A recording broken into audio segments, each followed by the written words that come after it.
Here's my audience. Just film me now. Okay. When I was writing my paper, I focused on 3 main points: gender, family structure, and peers. So, with gender, I basically just talked about how when you're born a certain gender, you're going to be treated that way. And people say that we're like in an equal country and whatever, but I still believe that women are talked down to, and most of the high-powered jobs are held by men. So it's just like obvious that men are thought to be like successful, powerful, and to provide for a family when women are still looked at as being housewives in a way. And so obviously I'm going to be treated like that because I'm a girl, and I just don't think that's very fair, but that's how it is.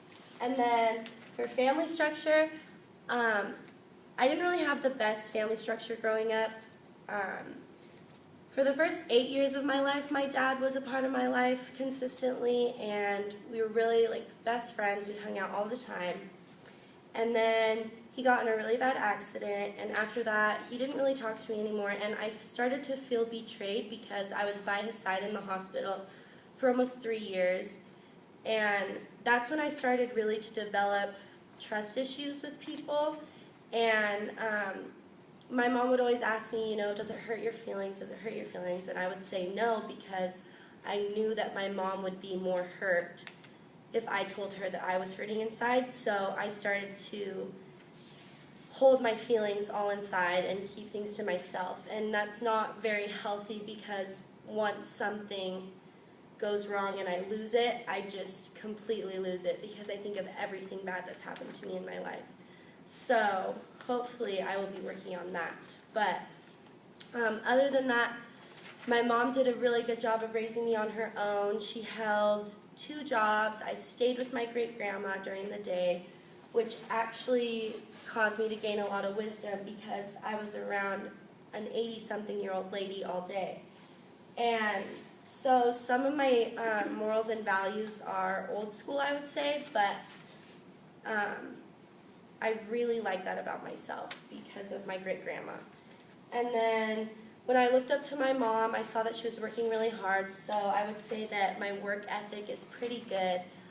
She always taught me to work for what you want, and if you work hard enough, you'll get it. So I really value that about my mom. And then with my peers, I grew up with a stepdad that was 19, a mom that was 18. I was always around their younger friends. We would do crazy things all together. So as well as I was growing up, my parents were growing up, so I looked up to them and I saw how strong their friendships were with each other, and I really wanted to have that as an adult. I wanted really strong friendships, not necessarily a lot of friends, but more good friends, I would say. So these are just some pictures. That's me and my mom. My mom's 17 in that picture. That's my first birthday. There's me and my mom again.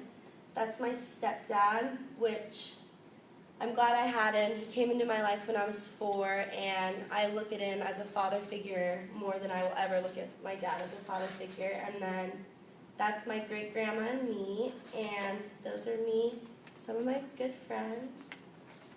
And this is a little picture of how I never really had a dad growing up, so it made me sad. But in the end, no one's perfect, and you just have to stay strong. So, thank you.